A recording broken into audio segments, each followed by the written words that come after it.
Olá, pessoal, tudo bem com vocês? Eu espero que sim, pessoal. Sejam muito bem-vindos aqui a mais uma aula de materiais e equipamentos elétricos.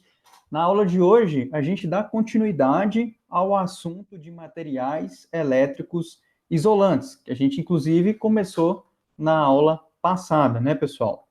Ok, então, fazendo uma rápida revisão lá da aula anterior, né? Naquela aula, a gente viu 4 tópicos, basicamente, que foram eles: as definições básicas, as aplicações e o conceito de bandas de energia aplicados aos materiais elétricos isolantes. Né? A gente viu também os conceitos ali de dipolos e o que é a polarização. A gente falou sobre os capacitores, né, e sobre também a constante de elétrica, aquele εr. E, por fim, a gente falou também dos tipos principais, né, de capacitores, seus aspectos construtivos básicos e as aplicações que vêm também desses tipos de capacitores. Então, naquela aula, a gente teve três tópicos chaves, basicamente. O primeiro deles, o que é um bom condutor, de verdade, um bom isolante elétrico. O segundo deles, como que um capacitor armazena uma carga elétrica. E, por fim, a gente viu também quais que são os principais tipos de capacitor e as suas aplicações. A gente viu, inicialmente, que um bom isolante elétrico é aquele material que possui uma resistividade elétrica muito elevada, ou, em outras palavras, uma condutividade elétrica muito baixa, não é?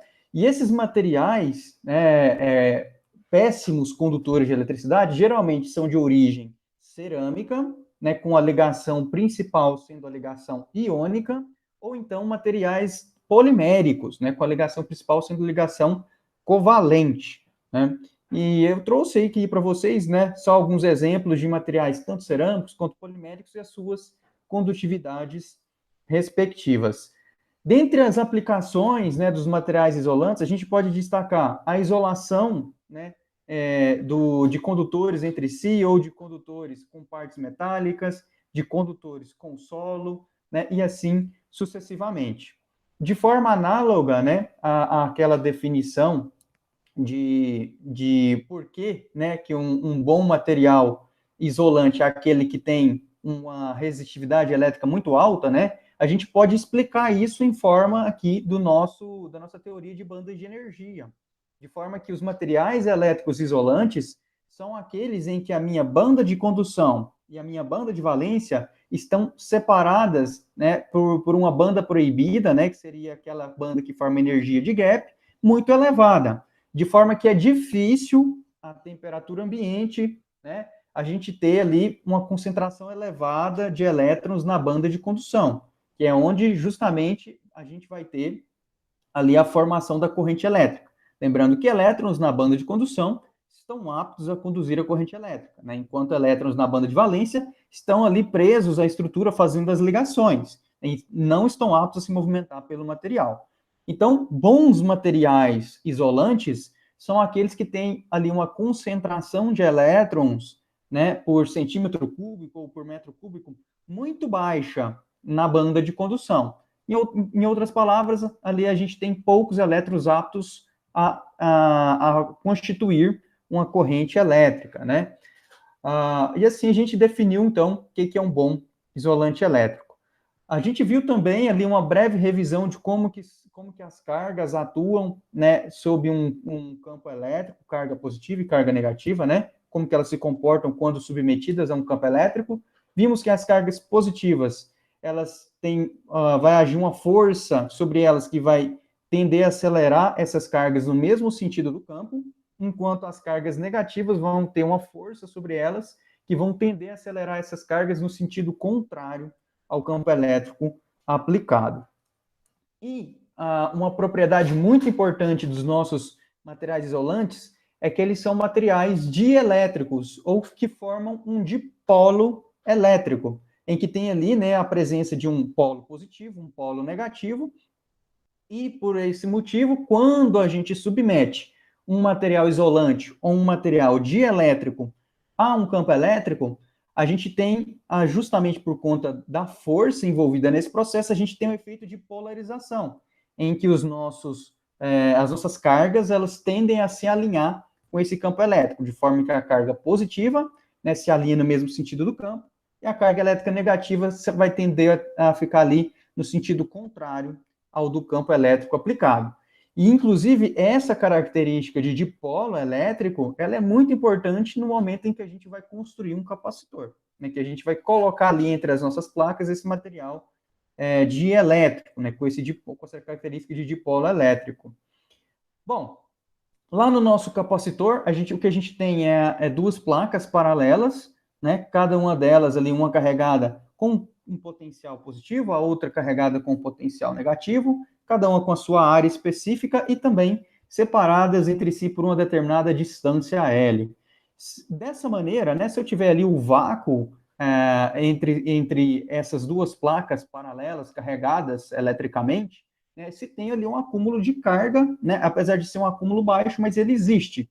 Então, daí que já vem a formação de um primeiro capacitor, que, claro, vai ter uma capacitância muito baixa, porque como você está utilizando o vácuo como material dielétrico, então, realmente, não vai haver ali um grande armazenamento de cargas elétricas, porque a permissividade elétrica do vácuo, ou seja, o ε0, ele é muito baixo, né?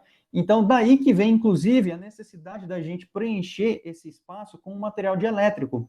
Esse material dielétrico, como ele tem a característica daquele dipolo, né?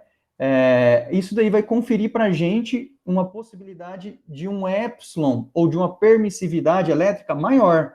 Se a gente tem uma permissividade elétrica maior, né, que inclusive, a gente vai medir isso em relação ao vácuo com o εr, né, a permissividade relativa, com esse aumento de permissividade, então a gente tem um aumento ali de carga, né, que a gente vai poder armazenar nesse capacitor, tá bom? Então, tudo isso daí influencia de forma direta na nossa famosa capacitância, né, do nosso capacitor, que pode ir desde picofaraday até a casa de Faradays, dependendo aí se você está utilizando um supercapacitor. Valores típicos que a gente trabalha de capacitores estão aí desde nanofaraday comumente até a casa de milifaraday. São valores comuns da gente estar sempre utilizando nos nossos circuitos, nos nossos projetos elétricos.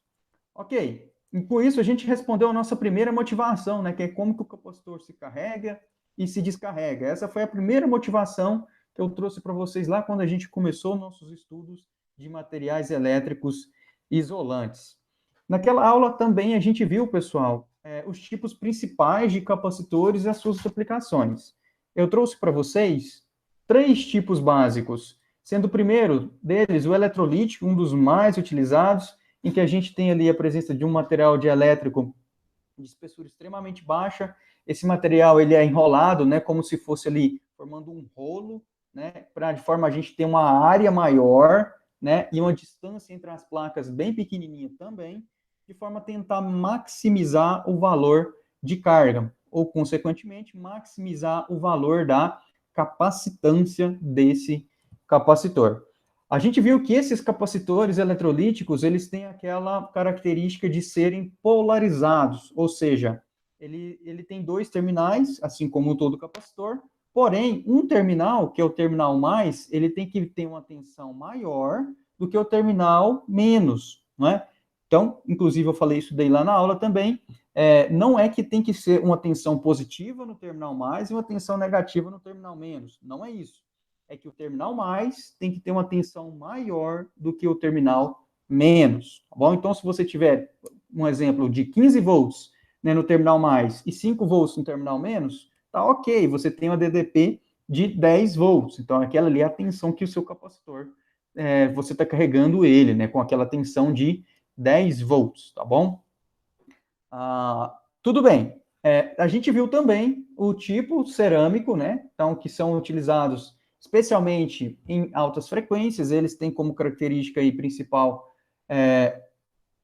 eles têm uma baixa resistência interna, o que confere a eles também aplicações em alta frequência, devido ao material cerâmico sendo utilizado como dielétrico, são encontrados geralmente com valores baixos de capacitância. Tipicamente, desde pico, nanofaraday, até poucos microfarads, né? São muito utilizados também em placas de circuito impresso miniaturizadas, devido à ocupação de espaço deles ser bem mais reduzido em relação aos capacitores eletrolíticos.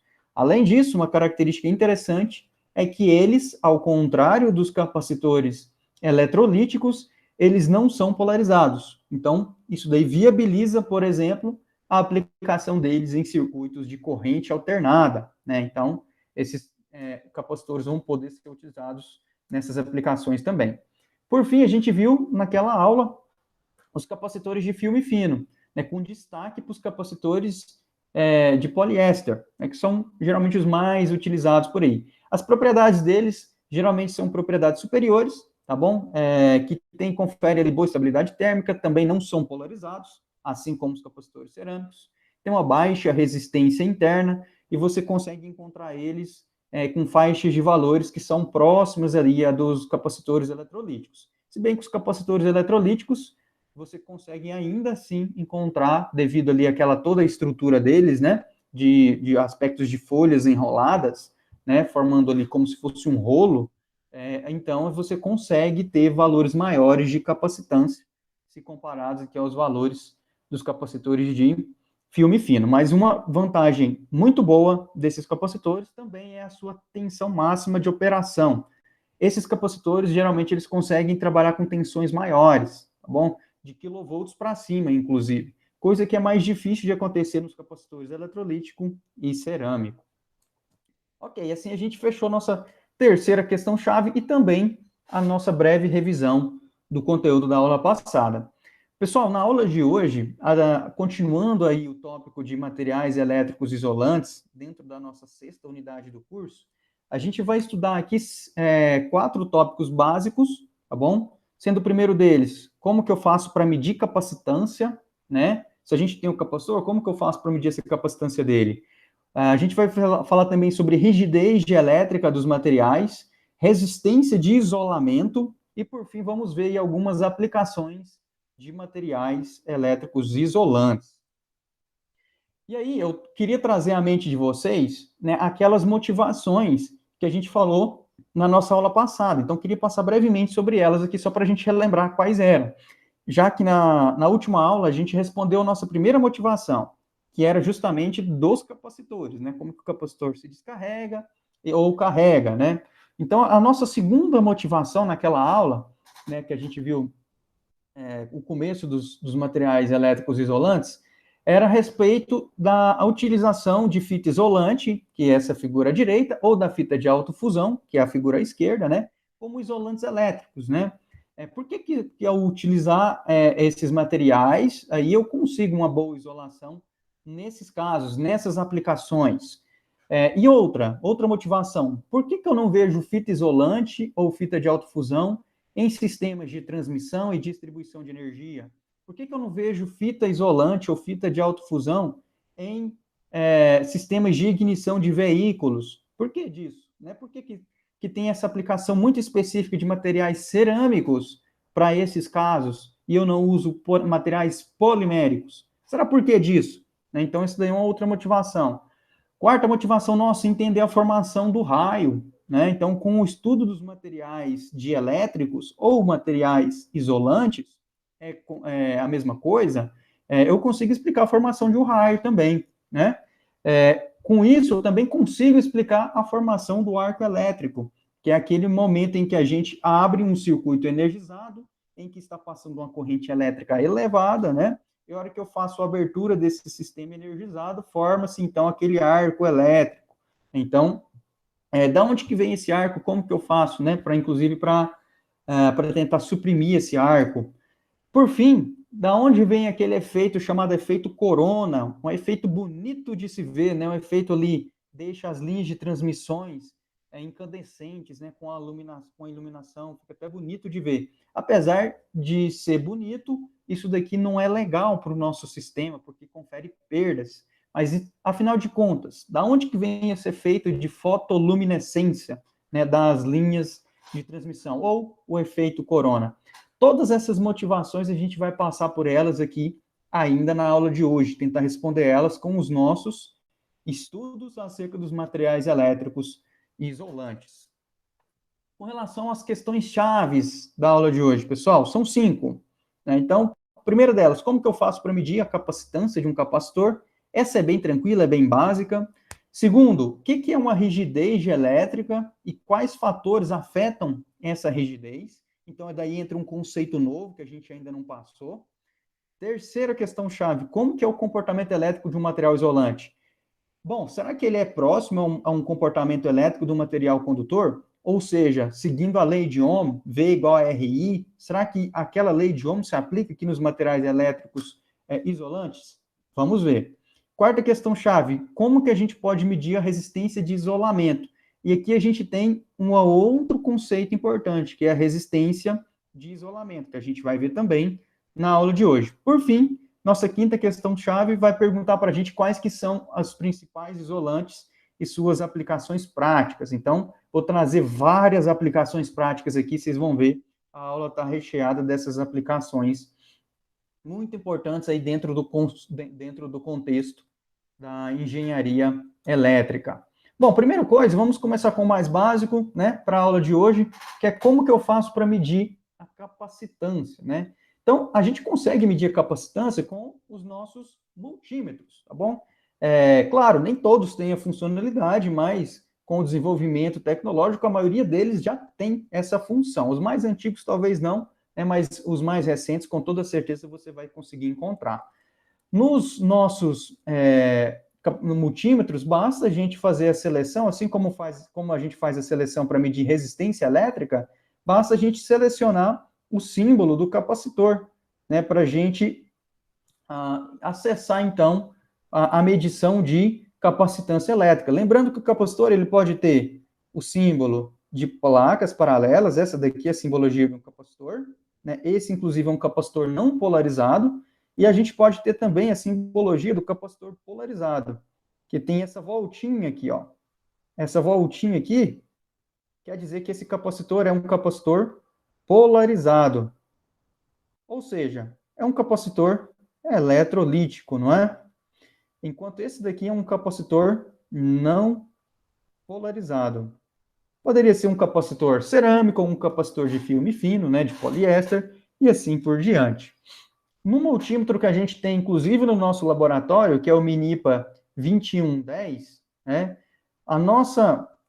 a forma de selecionar essa medida de capacitância, né, basta a gente girar o eixo seletor até encontrar o símbolo aqui de capacitor. Então, encontrou o símbolo da capacitância, você já vai estar apto a fazer a medição, tá bom?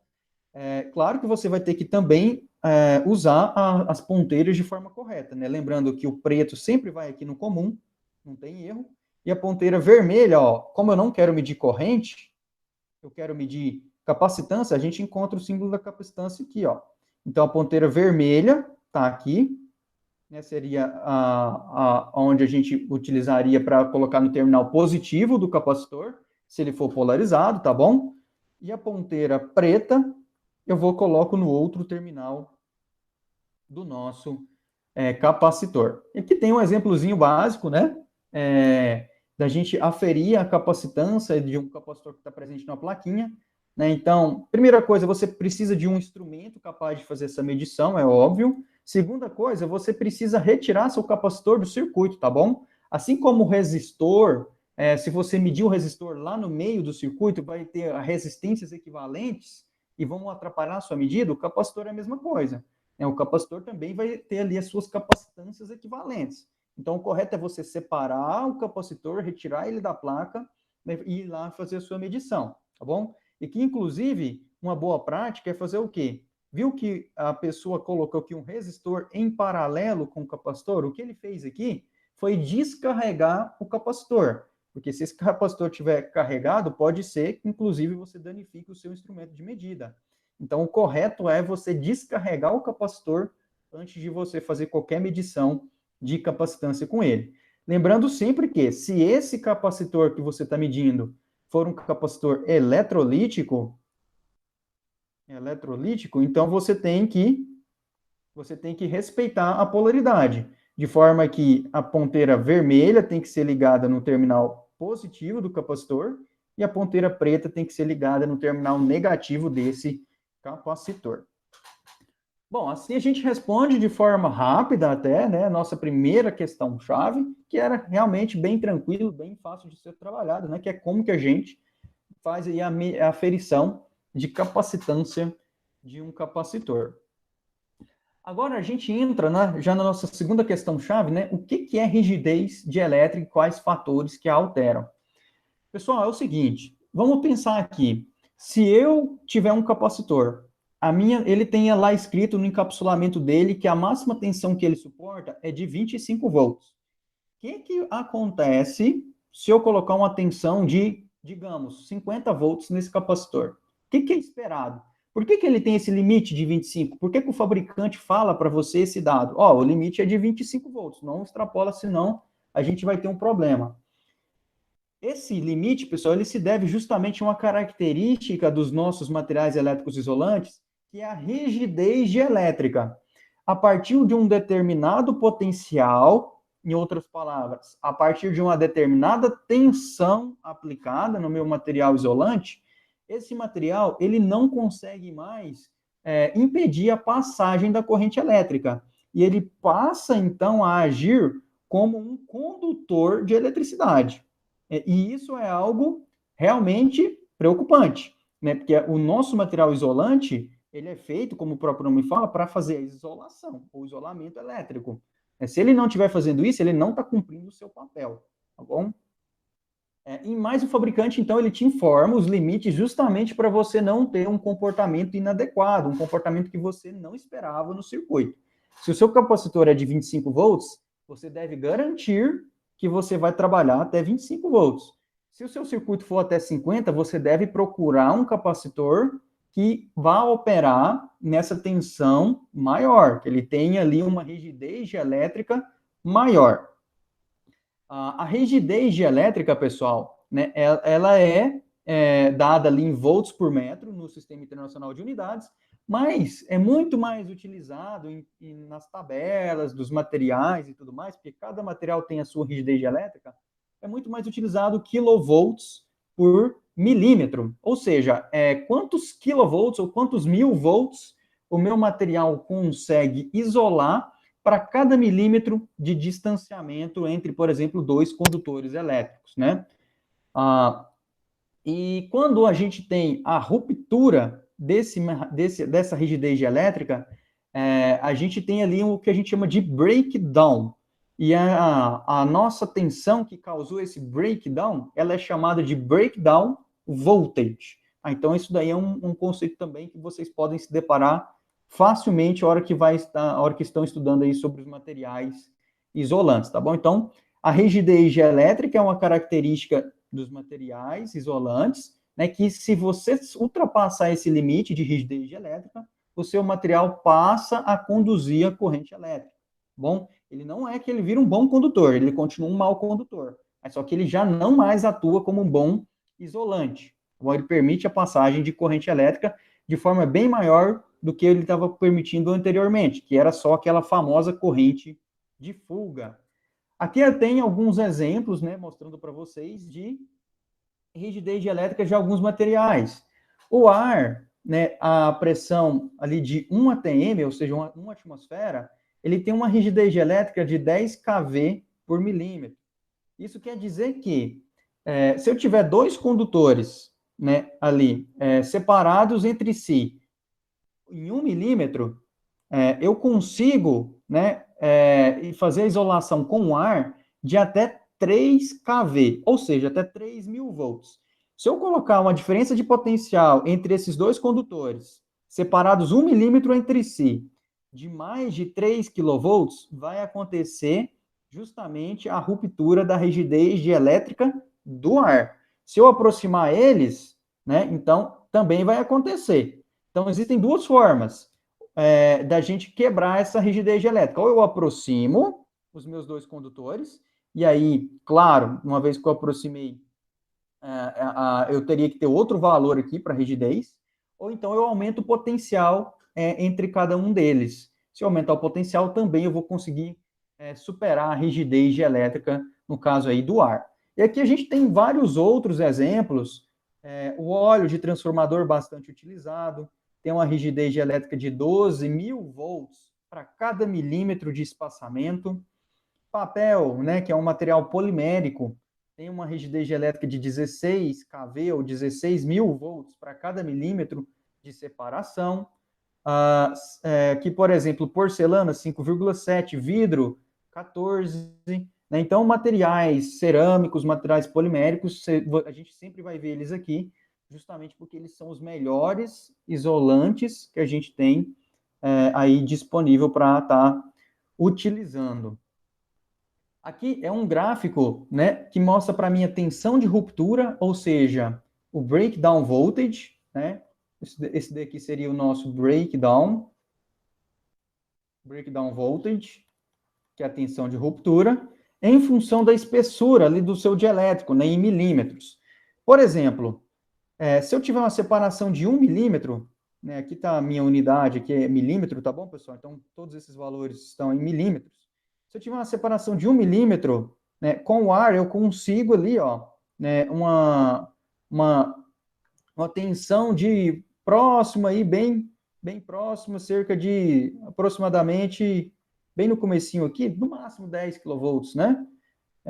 Então, se eu estiver já usando óleo para transformadores, essa tensão já se aproxima de 200 kV, né? Agora, se eu estiver usando o ar, por exemplo, a uma pressão de 28 atm, 28 atmosfera, olha só como que a minha capacidade de isolação aumenta, né? Vai para mais de 500 kV, mas conseguir 28 atm também, né, você precisa ter o ar altamente pressurizado. E isso já vem na mente algumas coisas para a gente. Quer dizer que, se eu tiver gases, né, isolantes, como o ar, como o SF6, que a gente ainda vai ver nessa aula, mas gases pressurizados, eu tenho um aumento da minha rigidez elétrica. Por quê? Porque a hora que eu pressurizo o sistema, eu aumento a concentração de moléculas, né, desse dielétrico, né, para cada volume, né, ali a concentração no volume, né, a concentração desses átomos aumenta, então fica mais difícil, né, da gente ter essa rigidez dielétrica superada. Então, trabalhar com sistemas pressurizados também é uma coisa que vocês podem estar vendo quando estiver estudando aí sobre os sistemas o que utilizam aí os isolantes elétricos, tá bom? Então, é comum a gente ter, por exemplo, subestações de energia que tem um gás pressurizado, por exemplo, o SF6. Ok, mas qual que é a explicação física do porquê que acontece essa ruptura ou esse breakdown lá da rigidez dielétrica, né? Qual que é a explicação física? Bom, a explicação física, pessoal, ela vai começar pelo conceito das bandas de energia. Então, vocês estão vendo que isso é algo, inclusive, recorrente. Esse diagrama de bandas de energia, ele é muito importante aqui na nossa disciplina, assim como é importante no curso como um todo. Então, o que acontece? A gente tem uma banda proibida elevada nos materiais elétricos isolantes. Aqui, por exemplo, ó, o exemplo traz uma banda proibida de 15 elétron-volts, um valor elevado. Então, para um elétron sair da minha banda de valência e passar para a banda de condução, ele precisa de ter essa energia de 15 elétron-volts, ele precisa receber essa energia. Existem algumas maneiras do elétron receber essa energia. Você pode receber energia, por exemplo, de meios térmicos, que seria o aquecimento do material. Então, você fornece energia térmica, a agitação das moléculas aumenta, os elétrons ganham energia suficiente para se desprender da ligação e saltar para a banda de condução. E está apta ali a conduzir uma corrente elétrica. Só que, nos materiais elétricos isolantes, como essa energia aqui de gap é energia elevada, só um aumento de temperatura dificilmente vai fazer com que os seus elétrons, a concentração deles, aumentem muito na sua banda de condução. Na verdade, o principal meio, né, de você fazer com que elétrons saltem da banda de valência para a banda de condução em materiais elétricos isolantes é você aumentar o campo elétrico, né? Lembra que tinha um campo elétrico que fica aplicado ali no nosso dielétrico? Se você aumentar muito aquele campo elétrico, o que você está fazendo? Você está entregando mais energia, né? Cada vez mais energia para esses elétrons que estão aqui na banda de valência. Vai chegar um momento, né, em que esses elétrons aqui eles vão ter uma energia tão elevada por conta desse campo elétrico alto, coisa de 1.000 volts, 10.000 volts, 20.000 volts, não é? Né, que se, claro, esse potencial se resulta em um campo elétrico muito alto, né? Então, uma vez que esses elétrons recebam esse potencial elevado, né, de tensão elétrica, o campo elétrico aplicado é muito alto, eles podem sim ganhar uma energia suficiente para passar da banda de valência para a banda de condução, tá bom? Então, esse é um primeiro passo, né? Uma vez que isso acontece, eles já vão estar aqui presentes, né, na minha banda de condução. Ok, primeiro passo é esse. Só que é o seguinte, como eu joguei um elétron lá para a minha banda de condução, esse elétron, ele vai ser rapidamente acelerado por conta do campo elétrico alto que o seu dielétrico está submetido. Ele vai acelerar, inclusive, no sentido contrário ao campo, não é isso? Acontece que ele é acelerado de forma tão rápida, né, que ele vai poder se colidir com algum elétron de valência, né? Então, esse elétron, por exemplo, se ele tivesse aqui livre na estrutura, ele poderia ter caminhado muito rapidamente e batido aqui em algum elétron de valência.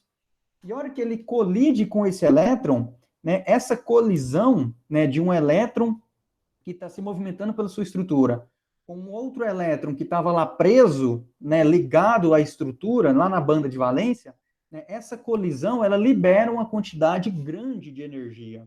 Se essa quantidade grande de energia é liberada e o elétron, ele absorve essa energia, ele, mais uma vez, esse novo elétron, ele vai saltar da banda de valência e ir para a minha banda de condução.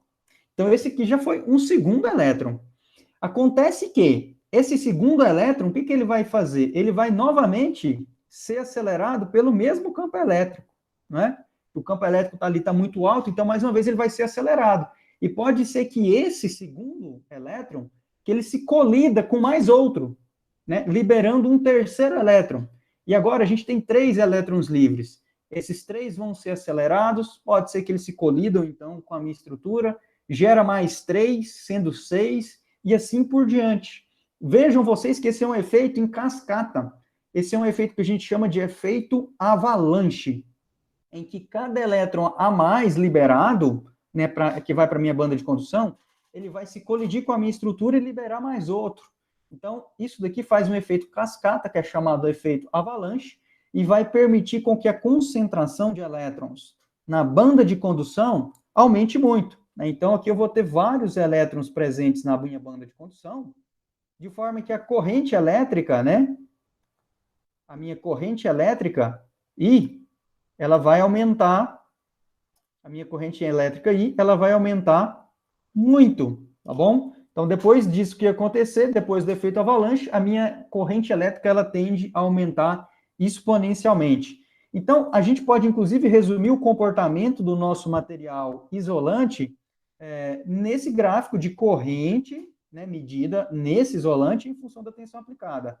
Até aqui, pessoal, ó, até o final dessa fase 3, um grande aumento em V, né, se eu aumentar bastante a minha tensão, a minha corrente elétrica praticamente é constante, tá bom?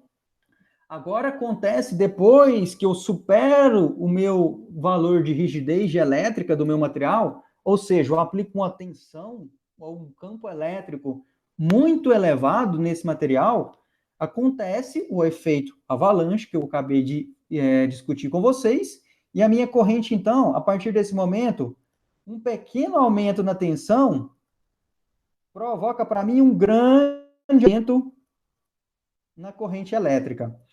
E essa característica aqui não é mais de um isolante.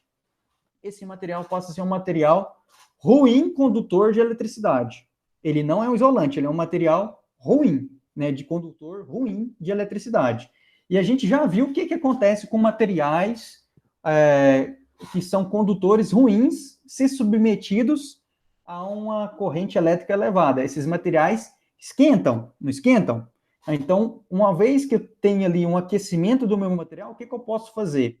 Eu posso chegar a fundir o meu material derrete. Né? Por isso que em um curto-circuito, o que acontece? O seu material elétrico isolante, ele derrete, né? Começa a ter chamas devido ao aquecimento, às vezes está próximo de madeira, madeira é um material combustível, né, que pega fogo, então você vai ter ali um desencadeamento do efeito, aquele efeito do fogo, né, que você vai ter ali a presença de material comburente, material também relacionado ali ao combustível e assim por diante, né, de forma que você vai causar um incêndio, né, podendo ser até inclusive de grandes proporções.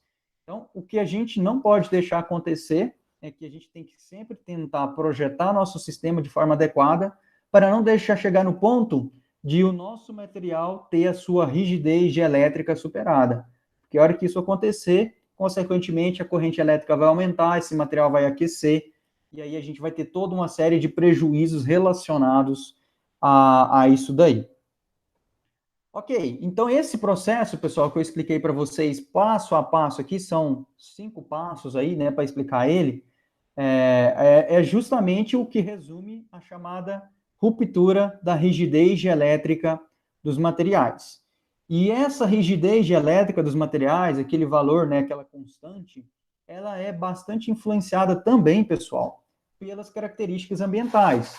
Em outras palavras, a temperatura afeta, a umidade também afeta, presença de sujeira nos nossos materiais isolantes também afeta essa rigidez elétrica, né? Então, a gente, por isso que é uma boa prática de sempre estar cuidando bem desses materiais elétricos, né, isolantes, né, seja em forma de EPIs, né, equipamento de proteção individual, como luvas, capacetes isolantes, nossas ferramentas, seja também de materiais que você utiliza, como fita isolante, como os nossos próprios isoladores cerâmicos, né, o pessoal sempre está fazendo manutenção, às vezes tem que trocar algum disco que não está muito bom mais, que já está velho, que tá, às vezes tem que limpar porque tem muita poeira, e assim, então, fazer a manutenção desses materiais, a fim de que essa região aqui, ó, que ela jamais aconteça, né, que geralmente a gente nunca quer que o material dielétrico chegue nessa região. Se chegou é porque já realmente algo deu muito errado. E aqui eu trago exemplos para vocês, né, alguns exemplos de ruptura de rigidez elétrica e os seus malefícios, né?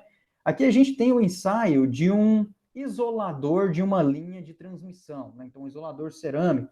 Então, dá para até ver aqui na parte de cima, ó, esse daqui é onde é que está o nosso cabo, né? E a gente tem ali, então, aqui os estágios, né? Em 4 estágios aqui, em que a gente está aumentando a tensão e de forma a chegar aqui no nosso ensaio a romper a rigidez elétrica do material.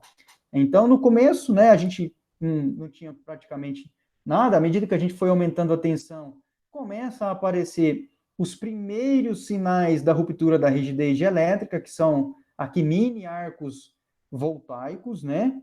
E depois eles começam a se intensificar até eu chegar um momento em que eu supero, né, a rigidez elétrica desse material cerâmico, né, em que eu vou ter a saída ali da corrente elétrica passando pelo meu material na superfície, né, e chegando até a terra logo em seguida. Vou apagar aqui, porque depois eu vou passar o material para vocês e fica a imagem sem as anotações. Bom, não só nos isoladores, né, que lá das linhas de transmissão, que são um problema. Em máquinas elétricas, ó, esse daqui é um motor. Essa parte aqui que a gente está vendo é a parte que a gente chama de estator desse motor. Esse estator é o elemento que é fixo, né? O rotor vem aqui dentro, é o elemento que gira, tá bom? O estator ele é constituído por enrolamentos que tem ali, que são separados por um material dielétrico, uma resina, tá bom? Que faz a separação elétrica desses cabos, né? Se você fosse utilizar material isolante aqui, por exemplo, aqueles revestimentos poliméricos, acaba que você ia ter aqui um aumento muito grande da área, né? Então, por isso, o material que é utilizado aqui, essa resina, ela diminui a área que esses condutores ocupam, né, dentro da minha máquina elétrica. Mas ela também tem seu limite, de rigidez elétrica. E o que acontece quando eu excedo a tensão que eu aplico no meu motor? Acontece isso daqui, acontece o chamado curto-circuito entre espiras, né? Porque justamente eu tenho uma tensão aplicada maior do que a rigidez elétrica, então acontece ali o contato, né? Esse material, essa resina já não mais impede a passagem da corrente elétrica, eu tenho curto-circuito entre as espiras do meu motor elétrico. Então, aqui à direita são os enrolamentos de um transformador, né? Que, claro, depois, logo em seguida, ele teve um incêndio, né? E aqui a gente tem também, mais uma vez, um exemplo de quão ruim é quando a gente atinge, então, esse limite de rigidez elétrica desses materiais.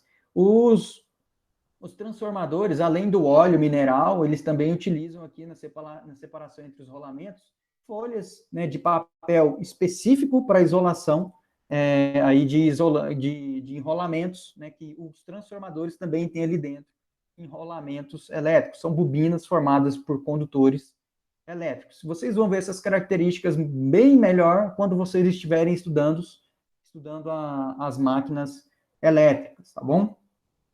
Aqui em cabos, né, aqui na esquerda um cabo de baixa tensão e na minha direita um cabo de alta tensão, em que os regimes, né, de elétricos deles foram excedidos, né, os limites foram excedidos.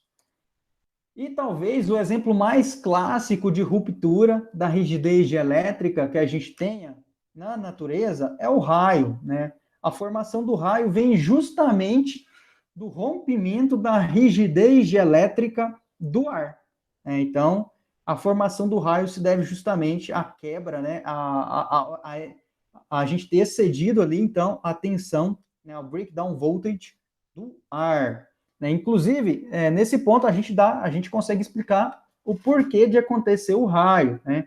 A gente tem nas nuvens, né, a formação de cristais de gelo, né, de gotículas de água, de granizo, né? E essas nuvens, como elas estão aí bem acima, né, alguns poucos quilômetros acima do solo, então a gente tem ali vento, a presença de vento, e as nuvens, acaba que elas têm ali o atrito, né, desses materiais. E esse atrito causa justamente aquela famosa eletrificação por atrito, né?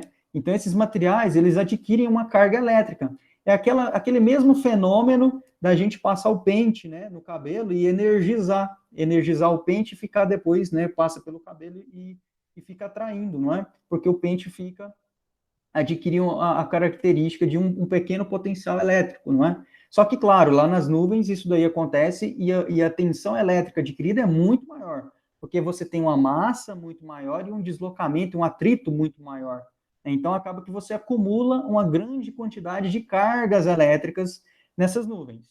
Daí, como a Terra tem um potencial neutro, né, seria um potencial próximo a 0 volts, um potencial nulo, uma vez que a gente tem um grande potencial elétrico formado nessas nuvens, né, devido à presença dessas cargas, né, acontece que vai chegar um momento em que o ar, que é o isolante, é o material dielétrico que separa o solo da nuvem, né, ele não vai mais atuar como isolante, porque a gente vai ter ali uma ruptura da rigidez elétrica, né? A tensão na nuvem já está tão alta, né, que o ar já não mais consegue fazer essa isolação.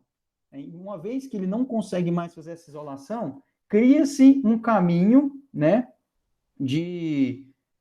o ar se torna um condutor de eletricidade, criando assim um caminho, né, para descarga, né, dessas cargas elétricas para o solo. É por isso que a gente chama os raios, né, o termo técnico seria descargas atmosféricas, né? Então, ou seja, a nuvem está se descarregando no solo, né?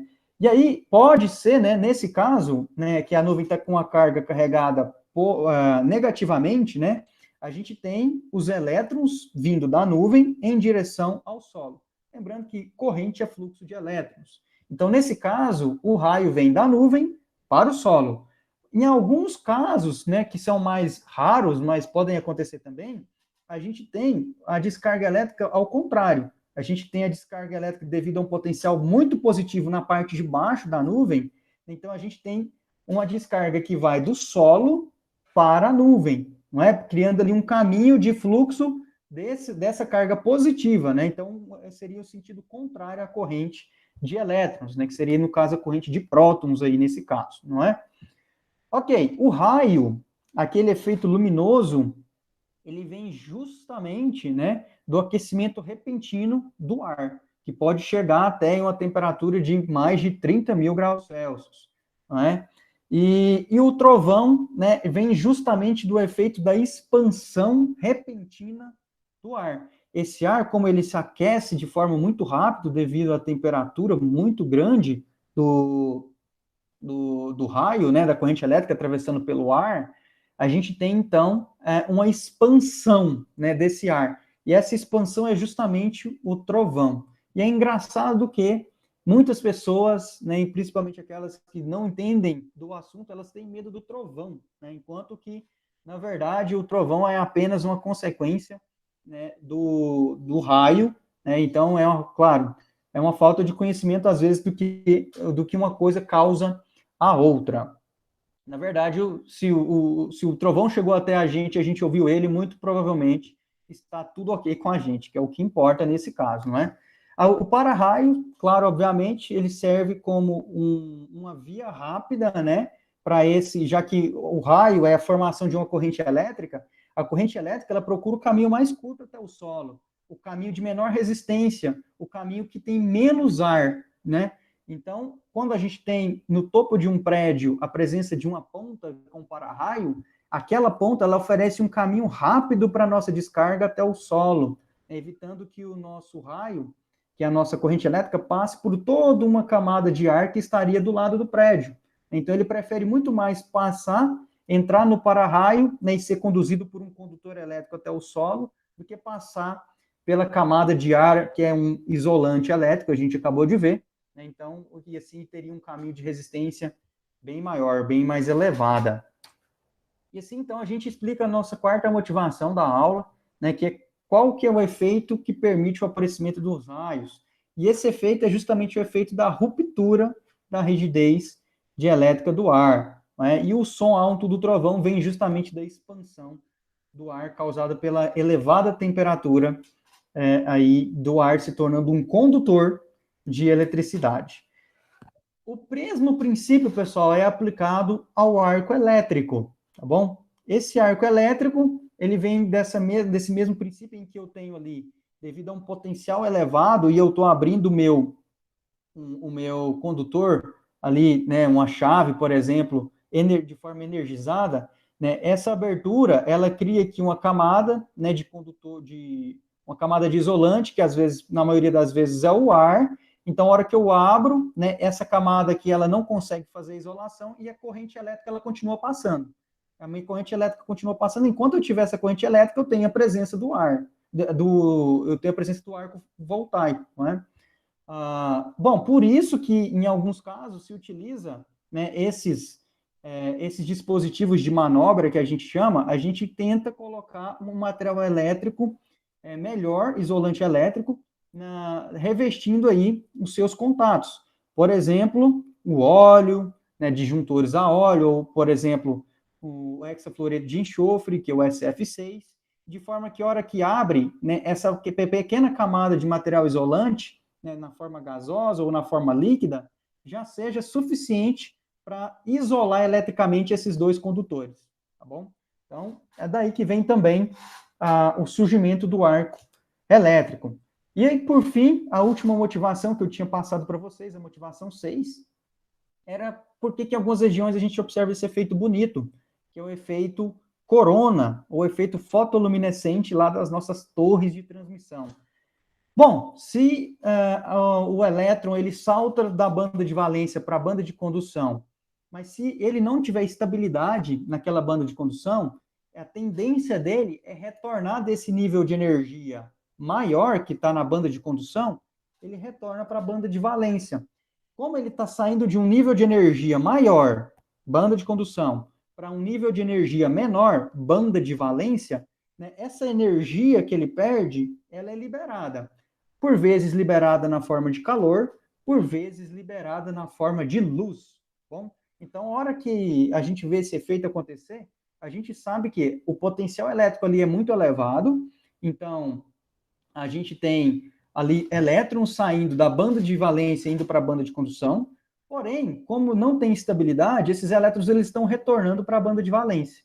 E ao fazer isso, eles emitem luz e geram calor também.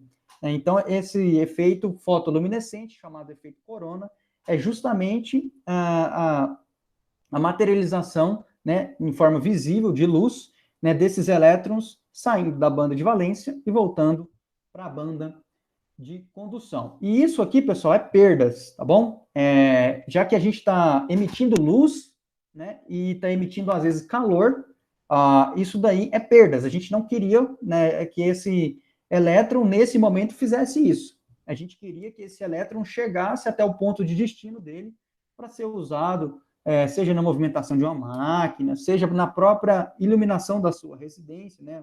Enfim, o final dele não deveria ser aqui na linha de transmissão, e sim lá na outra ponta, que é na ponta consumidora, né? Não na transmissão. Às vezes é difícil, inclusive o próprio potencial da linha de transmissão é elevado e tem que ser mesmo para reduzir as perdas. Às vezes o que se deve fazer é conviver com esse efeito. Ele é mais visível nas regiões mais nórdicas, de clima um pouquinho mais ameno, né, e também mais à noite, que é quando fica mais evidente, então, esse efeito fotoluminescente, ou também chamado efeito corona. Só assim a gente responde nossa segunda questão-chave. Podemos partir para a terceira, né, que vai dizer para a gente como que é o comportamento elétrico de um material isolante. Bom, primeira coisa, a gente tem uma característica dos materiais, né, que é a chamada resistência de isolamento. A gente viu que por mais bom que o meu material seja, de forma a isolar eletricamente, né, vai haver a presença de uma pequena corrente elétrica. Essa corrente elétrica é a minha corrente de fuga. Então, se eu tenho ali uma tensão e eu tenho uma corrente de fuga, se eu dividir V sobre I, né, eu encontro R.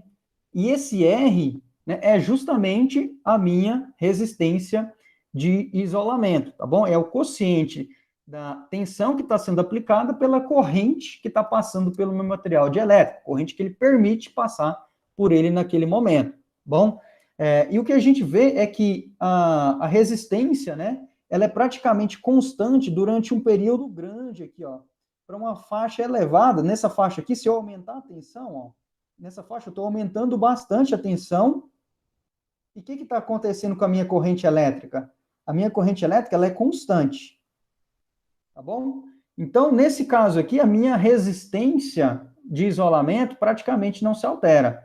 Mas, uma vez superado o regime lá da rigidez elétrica, né, o limite de rigidez elétrica, aí sim a nossa corrente começa a aumentar bastante, não é? Então, a minha resistência de isolamento, ó, ela cai bastante também. Ok. E o que acontece, pessoal? Ó, comparando essa curva aqui, ó, a curva de corrente em função da tensão, para os materiais isolantes, que é essa que está aqui na tela, para um material condutor, né, um material condutor, ele teria mais ou menos esse comportamento aqui, não seria? Em que a minha tensão, né, ela é proporcional à resistência vezes a corrente, não é isso? Né? Então, I é igual a V sobre R, né? Então, nos meus materiais elétricos condutores, bons ou não de eletricidade, eu vejo um comportamento linear da tensão e da corrente. Já nos materiais elétricos isolantes, a gente não tem esse comportamento elétrico linear. Eu não posso dizer que essa curva aqui, que ela é linear, que tem uma constante de proporcionalidade.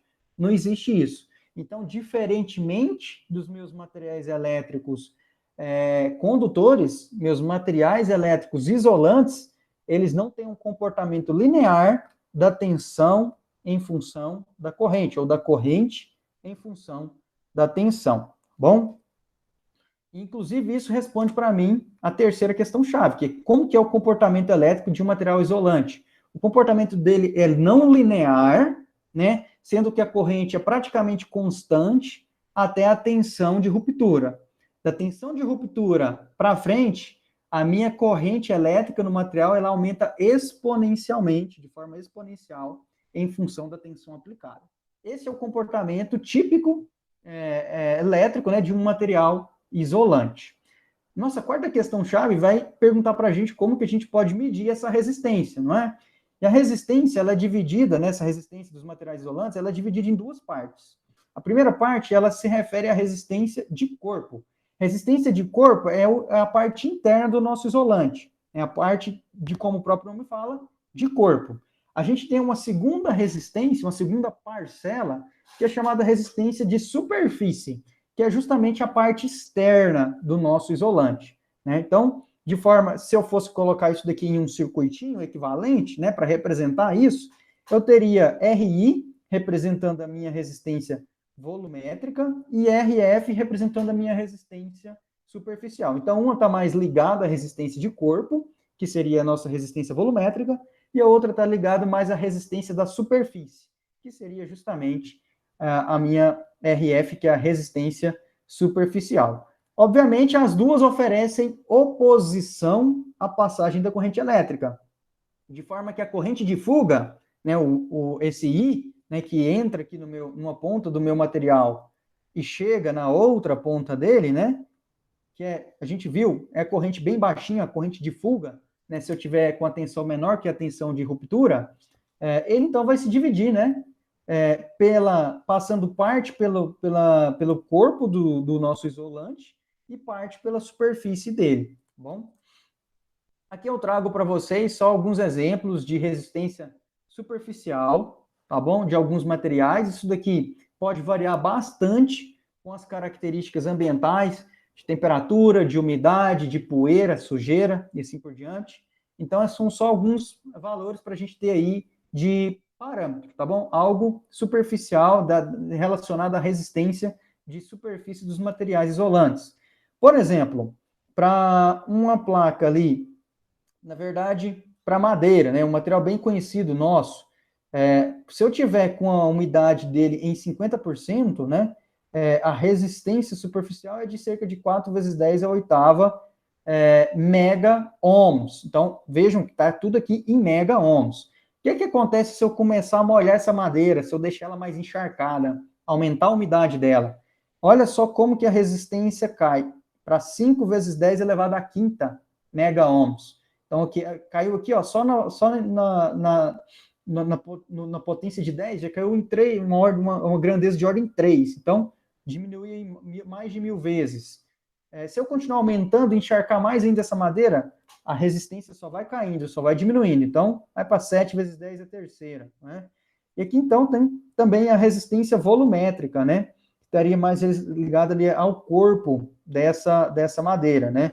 Que aqui, por exemplo, com 50% de umidade, a resistência superficial ela ainda é um pouco maior do que a resistência volumétrica, no caso da madeira, né? Então, é só para a gente ter noção aí de alguns valores básicos. Lembrando que isso daqui não serve para você estar utilizando como um parâmetro de projeto, porque pode variar bastante. Então, você tem que ir em dados tabelados, em ensaios realizados, para você saber direitinho a resistência do material que você vai estar utilizando. Com relação ao ensaio, né, para obter essa resistência de isolamento, a gente pode fazer o ensaio utilizando o equipamento chamado Megger ou megômetro, né? O megômetro, pessoal, ele vai trazer para mim aí o valor, né, de isolação, né, desse meu material, tá bom? Ele com base na aplicação de uma tensão elevada no meu material elétrico isolante, ele vai medir a corrente de fuga e então vai conseguir te falar qual que é a sua resistência de isolamento do seu material. Seria basicamente de forma análoga a eu fazer que a passagem, forçar a passagem de água por uma tubulação enquanto a minha válvula está fechada, né? Então, eu estou testando a minha válvula até que ponto que ela consegue, né, impedir a passagem de água. No caso aí do meu material isolante, né, é como se eu estivesse fazendo ali um teste, vendo até que ponto ele consegue tá fazendo, impedindo, na verdade, a passagem da minha corrente elétrica. E o megômetro, pessoal, ele é bastante utilizado também para fazer ensaios, né, de equipamentos de proteção individual, de EPIs. Então, de luvas, né, de borracha, de roupas próprias para você estar trabalhando em alta tensão, de capacetes. Então, o megômetro, ele é utilizado tanto para fazer aí testes, né, de isolamento elétrico, em materiais isolantes, como bastões, né, como máquinas elétricas, testar a isolação de transformadores, testar a isolação de máquinas elétricas, também serve aí para fazer o teste de isolação de equipamentos de proteção individual, de EPIs. Bom, dando continuidade aqui, fica uma pergunta agora. Por que eu não posso utilizar um multímetro para fazer uma aferição aí de resistência de isolamento? E a resposta, na verdade, ela é muito simples. Por quê? Porque o multímetro, ele é um instrumento de medição que, para ele fazer, por exemplo, a medida de resistência elétrica, ele aplica no resistor uma tensão baixinha, uma tensão de 1,5 volts até no máximo 5 volts, né, que seu multímetro aplica essa tensão no resistor, obtém a corrente e calcula a resistência para você. Mas nos materiais elétricos isolantes, a resistência é muito elevada. Então, essa tensão de 1,5 até 5 volts do seu multímetro, ela jamais vai ser suficiente para gerar uma corrente elétrica perceptível. A corrente elétrica que vai passar de você aplicando ali 1,5 volts, ela é ínfima, para não dizer nula, tá bom? Então, você precisa de um equipamento específico que vai gerar um alto potencial, então ele vai gerar tensões ali da ordem de kilovolts, inclusive, né, que vai fazer com que faça a passagem ali de uma pequena corrente elétrica, que é a corrente de fuga, que ele vai medir e depois te dá na tela o valor da sua resistência de isolamento. Então, o multímetro, ele não é um instrumento apto a fazer medições de resistência de isolamento. O megômetro, ou Megger, é sim um instrumento a ser utilizado aí para fazer esses testes de isolamento elétrico. Então, aqui a gente tem, né, só um exemplo básico aqui de uma pessoa fazendo aqui uma manutenção em uma subestação. Claro, então, a tensão aqui da ordem de 138 mil volts ou 138 kV ou mais. Então, tem todo um aparato, né, que ele tem que utilizar para garantir a sua proteção, né, em caso de um contato acidental com um circuito energizado. Então, você tem luvas de borracha, né, você tem também capacete de proteção, você tem uma roupa específica anti-chamas, né? Então tem todo um aparato para você fazer ali o trabalho de manutenção na sua subestação de forma totalmente segura aí para o operador. Assim a gente responde nossa quarta questão-chave, né? Que é como que a gente pode medir a resistência de isolamento. A gente pode medir ela utilizando um equipamento de medidas elétricas, né? Que é o megômetro, ou também conhecido como Megger, não é? Então, a partir dele, a gente consegue fazer o cálculo aí, e obter a tensão, na verdade, a resistência de isolamento de um determinado isolante elétrico, né? Então, quinta e última pergunta da aula de hoje, né, com os tópicos chaves, a gente vai ver aqui quais são os principais isolantes e suas aplicações. Antes de adentrar as aplicações propriamente ditas, pessoal, é importante a gente diferenciar isolação de isolamento. Isolação está se referindo mais ao meu material, tá bom? É algo qualitativo. Por exemplo, essa isolação utiliza um material cerâmico, ou o isolante desse cabo é PVC, ou o isolante desse cabo é XLPE, não é? Então, a isolação, né, ela está se referindo ao tipo de material, a um aspecto qualitativo. Já o isolamento é algo que se refere a um valor propriamente dito de tensão, né? Inclusive é dado geralmente em kilovolts, né? Ó, o isolamento, né, desse cabo elétrico é de até 1000 volts. O isolamento desse alicate, não é? Que tem ali, por exemplo, o alicate ele tem um revestimento polimérico, não é? Então ele te garante um isolamento de até 500 volts. Então o isolamento é algo quantitativo que se refere aí geralmente à tensão, ao potencial elétrico, enquanto isolação se refere ao tipo de material utilizado. Bom, feito essa consideração, podemos partir aqui para algumas aplicações básicas, né? Materiais elétricos, né, isolantes. Cada um deles, pessoal, é destinado a uma aplicação específica, porque ele vai ter vantagens, claro, e também desvantagens para aquela aplicação. Por exemplo, o material cerâmico, apesar de ser um excelente material com uma resistividade muito alta, não é? Que resiste bem aí à ação do tempo, ele é um material muito rígido, portanto, é um material que não tem mobilidade nenhuma. Então, como que você faz para fazer uma isolação, né, de uma emenda elétrica com material cerâmico? Não tem como. Você precisa de um material maleável, né? Então, você abre mão das vantagens da cerâmica, né, em termos principalmente de durabilidade, e você passa a utilizar um material polimérico, como a fita isolante, por exemplo, que é muito maleável, e você consegue fazer ali a isolação, né, dessa conexão elétrica que você fez. Apesar de que a cerâmica vai ter um comportamento muito melhor ao longo do tempo, não é? De abrasão, né, de resistência a efeitos de umidade, de poeira e assim por diante, né, se comparado à fita isolante, por exemplo. Não é? Então, cada material vai ser destinado, né, vai ter suas vantagens específicas para uma determinada aplicação. E esse é o motivo pelo qual a gente, por exemplo, faz emendas utilizando fita isolante, não é? Que garante ali uma boa isolação elétrica, apesar de não ser tão boa quanto a cerâmica, por exemplo, né, quanto o material de porcelana, mas eu tenho ali a possibilidade, né, de um material que é maleável, né, um material que você consegue depois cortar no tamanho que você quer, você consegue trabalhar ele bem, de forma a ter o resultado que você deseja, que é a isolação dos condutores. Já os materiais cerâmicos, né, como eles são muito resistentes à ação do tempo, efeitos de temperatura, efeitos de abrasão, com relação à poeira também. Então, eles são muito utilizados nos sistemas de transmissão e distribuição de energia. Por isso que a gente vê né, os pinos aí, os materiais cerâmicos, sendo utilizados, né, os isoladores tipo pino, isolador tipo garfo olhal, tem vários tipos de isoladores que vão ser utilizados aí no sistema de transmissão e distribuição de energia.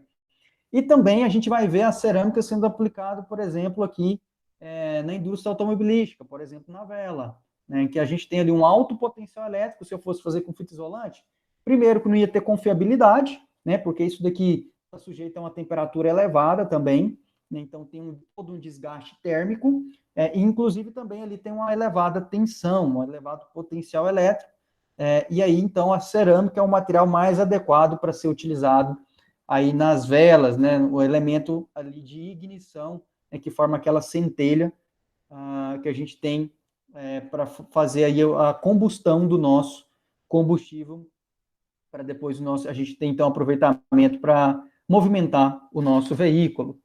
Com relação, pessoal, à classificação desses materiais isolantes, a gente pode classificar eles quanto ao estado da matéria. A gente tem isolantes sólidos, a gente tem isolantes líquidos e a gente tem isolantes gasosos. Isolantes sólidos, materiais cerâmicos, né, como a porcelana, o vidro, são exemplos. A própria fita isolante, fita de alta fusão, madeira também pode ser utilizado, mica e assim por diante. Exemplos de materiais isolantes líquidos: o óleo mineral, que é muito utilizado aí em transformadores, o ascarel, né, próprio álcool, né, e assim por diante. Em termos de isolantes gasosos, sem sombra de dúvidas, o ar é o mais relevante, não é? O mais utilizado. A gente tem também aí o hexafluoreto de enxofre, que é o SF6, e alguns outros gases que também podem ser utilizados como isolantes elétricos. Então, falando um pouquinho só sobre cada um deles, os gasosos, claro, o ar é o que é mais utilizado justamente porque a gente tem aí no sistema de distribuição, muitas vezes, os condutores, né, não isolados. Eles são, na verdade, isolados entre si justamente pelo ar. Não é? Então, o que se tem ali entre os condutores é o ar. O que se faz a isolação e sustentação desses condutores na estrutura são isoladores de porcelana, que são isoladores, no caso, sólidos. A rigidez dielétrica do ar, pessoal, ela é da ordem aí de aproximadamente 45 kV por milímetro a 20 graus Celsius e 1 atm de pressão. Se a gente aumentar a pressão, a rigidez dielétrica do ar também aumenta. Se a gente tiver presença de temperatura mais elevada, poluição, né, a rigidez e queda na pressão, a rigidez dielétrica pode cair acentuadamente, podendo chegar aí até 3 kV por milímetro. Ok, um outro isolante gasoso muito utilizado também é o SF6, o hexafluoreto de enxofre. Ele possui a propriedade de ser um isolante 5 vezes melhor, né, em média, né, do que o ar, devido à presença ali de uma densidade maior nele, né? Inclusive, a hora que a gente olha, por exemplo, para 1 atm de pressão, né, enquanto o ar tem uma capacidade aí de disruptiva de cerca de 20 kV, o SF6 tem mais de 40, tá bom? Na verdade, então, a rigidez elétrica dele chega a ser 2,5 vezes maior, enquanto que a densidade dele é 5 vezes maior do que a do ar. Um exemplo de uma aplicação do SF6 bacana é na usina de Itaipu. Lá na usina de Itaipu, devido ao espaço, né, e devido também ao elevado potencial que se tem ali no interior da usina, se tem uma subestação de energia lá isolada com SF6, tá bom? Então, isso daí fica lá dentro da usina de Itaipu, né? Então, é isolado com hexafluoreto de enxofre. Sobre os materiais líquidos, eu trago aqui um exemplo que é o óleo mineral. Esse óleo é utilizado geralmente em transformadores, tá bom? Ele é utilizado muito por conta do custo, é barato, né? E tem uma rigidez elétrica satisfatória de 8 a 15 kV por milímetro. Tem uma boa estabilidade elétrica, né? Resistente ao fogo, tem uma boa capacidade de extinção de arco, né? Só que ele tem um problema que é com relação à característica de rápido envelhecimento. Porque o nosso transformador ele se aquece, né? E esse aquecimento ele provoca o envelhecimento do óleo. Então, a manutenção, o pessoal da manutenção tem que ficar atento e de vez em quando trocar o óleo do transformador, porque à medida que ele envelhece, ele vai perdendo as propriedades de isolação que ele tem. Bom, indo aqui caminhando para o final da aula, com os materiais sólidos, né, isolantes, a gente pode dividir eles, pessoal, em 2 grupos. Os grupos chamados grupos termoplásticos e o grupo chamado termofixo, tá bom? Os termoplásticos, né, eles são os materiais com uma característica de isolação elétrica um pouco mais inferior. Então, eles vão ter ali uma rigidez elétrica menor, né, e ele também não vai ter uma boa estabilidade térmica, ou seja, a temperatura máxima de operação deles não vai ser tão alta quanto os termofixos, tá bom? Apesar de ser também resistente à abrasão, às cortes, tá bom? E tem uma resistência regular à umidade e água. Exemplos de materiais isolantes sólidos termoplásticos é o PVC e o chamado PE, o polietileno termoplástico, tá bom? Aqui a gente tem um exemplo de PVC sendo utilizado como o revestimento isolante de um cabo multiplexado, tá bom? Na verdade, a gente tem os dois aqui, inclusive a gente tem também o PE, né, como revestimento externo, ali o polietileno sendo utilizado. Pelo fato de eles terem aí uma baixa estabilidade térmica, geralmente eles suportam temperaturas até 70 graus Celsius no máximo. E classe de isolamento aí é de até 1000 volts, tá bom? Então, você não vai utilizar esse cabo, por exemplo, em média ou alta tensão. Esses cabos eles vão ser utilizados geralmente em baixa tensão, em aplicações residenciais, em aplicações comerciais, em algumas aplicações industriais também. Um exemplo também de material termoplástico é a nossa própria fita isolante, que é feita de PVC, tá bom? Ela tem uma rigidez elétrica de 7 a 10 kV por milímetro, aproximadamente, né, feito, claro, de um composto polimérico, e, por conta disso, também não tem uma boa resistência à temperatura. E as próprias fitas isolantes, a gente consegue tirar delas ali classes, né? Então, tem fitas isolantes feitas de material de melhor qualidade, que vão garantir uma isolação melhor, né, uma tensão de ruptura de, por exemplo, de quase 10 kV, né, e tem materiais ali, né, fitas isolantes feitas de material elétrico inferior, que vai permitir uma rigidez elétrica menor, tá bom? E aqui, então, a gente tem só o exemplo, né, de duas fitas, da 3M, à esquerda uma de uso profissional. Dá para ver ali que a adesão ao aço é maior, né, a faixa de temperatura de operação é maior também, né, e a minha direita é uma de uso geral, essa aqui de uso geral é que a gente geralmente compra quando a gente vai aí numa loja de materiais elétricos, né, porque justamente ela é a mais barata, a mais em conta, mas para o uso profissional, consequentemente, você tem que dar preferência para a fita isolante profissional, que vai te garantir melhores propriedades elétricas e térmicas. Os materiais termofixos, né, dentro da classe aí de materiais elétricos isolantes sólidos, eles têm características elétricas superiores. Então, ele tem uma elevada rigidez elétrica, eles suportam temperaturas de operação maiores, né, tem boa resistência à abrasão, aí também a golpes, tá bom? Um exemplo aí é o XLPE, tá bom? E o EPR. Esses materiais, pelo fato deles terem característica de rigidez elétrica maior, eles são geralmente utilizados para cabos, né, de média tensão, tá bom? São aptos a ser aplicados na média tensão. Então, o XLPE, inclusive, é um dos materiais mais utilizados, né? XLPE é a abreviação de polietileno, né, reticulado. A rigidez elétrica pode ir desde 35 até 50 kV por milímetro. Aqui é só um exemplo, viu, pessoal, de um material composto aí de XLPE, um material que tem cabos de alumínio, com isolação que pode ir de 3,6 até 35 kV. Então, esse aqui é um cabo utilizado para média tensão, tá bom? Bom, por fim, né, um material bastante utilizado aí também é a porcelana, é utilizada principalmente nos isoladores, nas linhas de transmissão, nas linhas de distribuição de energia elétrica, em muflas, né, que são aqueles elementos que ficam ali nos transformadores, nos disjuntores de alta tensão.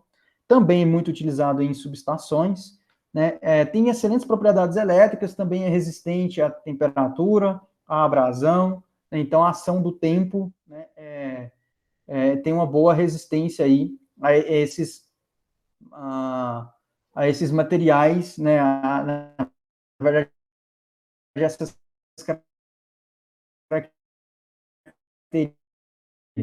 A rigidez fazer o seu material elétrico desgastar ao longo do tempo e perder as propriedades dele, que varia entre 30 e 35 kV por milímetro. E assim, pessoal, a gente fecha nossa parte aqui, nossa aula de materiais e equipamentos elétricos voltada aos materiais isolantes. Inclusive, a gente fecha também a parte de isolantes elétricos com todo esse conteúdo, né, falando aqui sobre os principais isolantes e suas aplicações práticas, tá bom? Pessoal, eu sei que o conteúdo ele é extenso, ele é um conteúdo, em sua maior parte, novo para vocês, que nem eu disse, né, em outras aulas, a parte aí de materiais elétricos isolantes é uma parte que geralmente não é vista no ensino médio, então todo esse conteúdo é um conteúdo novo para vocês, então acaba que tem que ter um pouco mais de afinco aí na hora de estudar o conteúdo para pegar e absorver esses conhecimentos que eu venho passando para vocês nessas últimas aulas, tá bom? Contem comigo no caso de dúvidas,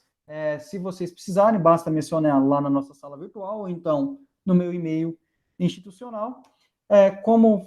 Aqui a frase da aula de hoje, eu deixo uma frase do grande investidor, né, de ações, que é o Warren Buffett, né, ele tem uma frase bastante interessante que podemos pensar e refletir um pouco sobre ela, né, que a frase é a seguinte: alguém está sentado na sombra hoje porque outra pessoa, né, alguém plantou uma árvore há muito tempo. Essa frase, ela se encaixa bem no imediatismo, né? Então, o imediatismo, às vezes, ele atrapalha muito a gente. Inclusive, adquirir conhecimentos é algo que você tem que ter um tempo de amadurecimento. Então, não é algo que acontece do dia para a noite, exige um esforço, exige você plantar sementes agora para sentar debaixo de árvores depois. Pessoal, um grande abraço para vocês, tudo de bom, e até a nossa próxima aula.